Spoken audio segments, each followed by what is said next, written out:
If you've taken some of my other classes, you most likely use the Shape Builder tool outside of the Width tool. The Shape Builder tool is probably one of my most used tools when we're creating symbols for logo marks. So this is how the Shape Builder tool works. If you already know how the Shape Builder tool works, go ahead and skip this lesson. You're good to go. This is going to be the very basics here. So I'm going to create a simple ellipse tool. So I'm just going to do a simple circle. Let's go ahead and get that filled in with the color. And let's say I want to combine. You can combine and subtract shapes really easily using this tool. So let's say I grab another circle. Let's make that a different color. And I want to subtract the space that's created with these two shapes. So let's say I want to create a subtraction of that. I'm going to go ahead and highlight both of these items. That's important. You got to highlight all your items you want to work with the Shape Builder tool. And the Shape Builder tool is going to be right here. I'm going to go ahead and zoom in. There's the Shape Builder tool. I'm going to go ahead and select that. So as you hover over, it's going to give you options to select. So what I'm going to do is I'm going to do a subtraction. So if I don't press anything, you see that addition sign is going to add. I can click on this and I can add those two shapes together as one shape, which can be very handy when you're doing complex logo design symbols. So let's say I want to subtract. I can hold down the Alt or the Option key and I have this little negative symbol. I'm going to go ahead and zoom in. You can kind of see what that looks like. And I could subtract any of these items. So if I want to subtract that, I can. Or if I want to subtract this middle one, I hold down the Option key and I click, and I can subtract. So that's kind of how the Shape Builder tool works. We could create a very simple graphic here using the Shape Builder tool so we can get a little bit of practice. So let's say we want to build a little cute robot for a particular brand or a logo mark. So we're just going to use just these basic shapes and create kind of a more complicated little symbol just using the Shape Builder tool. So I have just the rectangle tool. I'm just going to draw the body, and I'm going to go down and kind of round these corners out a little bit, and then do the little body here. I'm going to do the rectangle tool. Let me go down to the rounded rectangle tool so I can just go ahead and get that effect right off the bat. And I can always change the effect of the rounded corners. Here's a little robot. Let's say we want to have different objects here. Let's say we want to have a little bit of piping between his neck. So we're going to do that. Just round that off. And here's another little shortcut trick that I'll be using throughout the class. I'm going to select an object, hold down the Option key and drag, and you can duplicate. Just holding down the Option key and dragging. And it's a quick way to duplicate instead of having to sit there and copy and paste and copy and paste. So I'm going to hold down Option, drag, and I just replicated that. So let's go ahead and draw the outline of the little robot here. We can always, once again, if this was a complicated shape and we wanted to have an outline of this, I could just go to Object, Path, Offset Path, do a negative, and just like that I have that shape created. Make it white so you can see how quick that was to make. I can make little eyeballs, make that green. I'm going to hold down the Option key and drag, and get our little option here. We can of course add little details. I can go, instead of having to copy and paste the circle and make it a little bit bigger to add kind of a stroke effect, I go to Object, Path, Offset Path, do an addition. So I'm going to take away the subtraction sign, make it a little bit bigger, and click OK. So now I can make these white. And there we go. I just had a little stroke there. You can also just do a stroke. But once again, sometimes with complicated objects, strokes don't always work, but sometimes they can. Kind of change the shape of the body here, make it a little more balanced. Okay, we can just kind of click and drag since I already like the shape, create little legs, or we can just go ahead and copy and paste these little items here.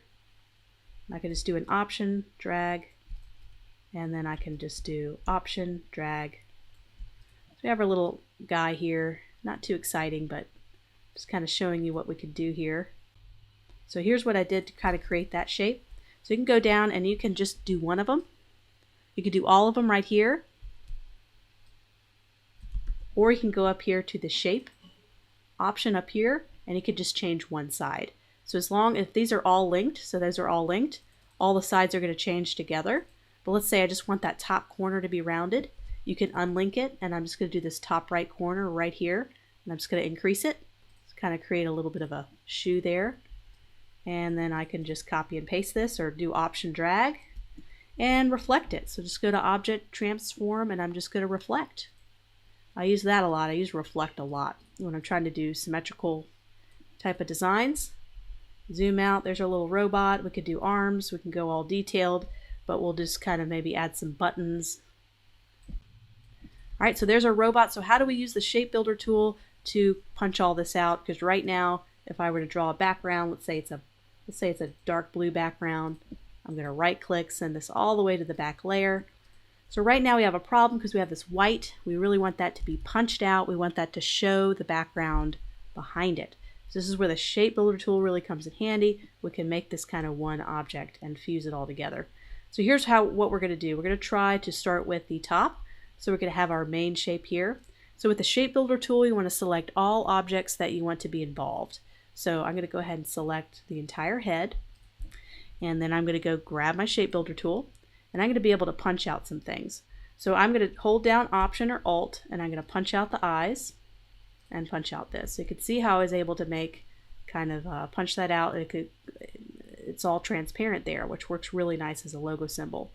And same thing for this. Let me make sure I reduce that a little bit. And a lot of times with the Shape Builder tool, it doesn't like strokes very much. So what we could do is just go to Object, Path. We could just outline the path or outline the stroke there. And we can go ahead and select everything we want to be involved. So just the body. And then we're going to get the Shape Builder tool. I'm going to punch all these white portions out just like we did the head. Just like that. And eventually, let me go ahead and make this white.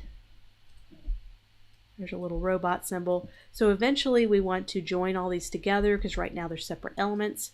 For right now, you could just simply right click and group. And you have yourself an element here. But let's say I want to fuse this all as one object. For whatever reason, we want to create a stroke or drop shadow or something where we really need them all together. You can join and fuse all those together with the Shape Builder tool. I'm not holding down Option because I want to add. This is Addition. And all I am is going to select all the little objects here, select them all, and there we go. It's building a shape. So, there's a lot of different things you can do with the Shape Builder tool. There's our little robot we created. We're able to punch all those little items out, which comes in handy because you never want to have to use white ink if you don't have to. You want to reduce the amount of colors that you have to use. You can also use the Shape Builder tool with typography. So I have this little active typography here. I'm going to right click and I'm going to create outlines. I'm going to select both objects, both the background and the green test kind of lettering. I'm going to go to my Shape Builder tool and I'm just going to hold down Option. I can subtract lettering from that black box. And so now I have this. So let's go ahead and show you an example of what this is doing. So now it's transparent underneath. And so I can arrange, send that to back so you can kind of see how I was able to kind of punch that out a little bit with the type. So you can see how handy all these different tools put together. If you master the width tool, the Shape Builder tool, the offset path tool, the grunge effect, and using our layering mask, if you can kind of really get comfortable with what we went over in this section, you'll have pretty much all the basic tools and knowledge you need to create all the logos we're going to create in the rest of the class. So now that we have just some basics, we got everything set up, we kind of went over some basic tools, we're ready to create our first fully fledged logo.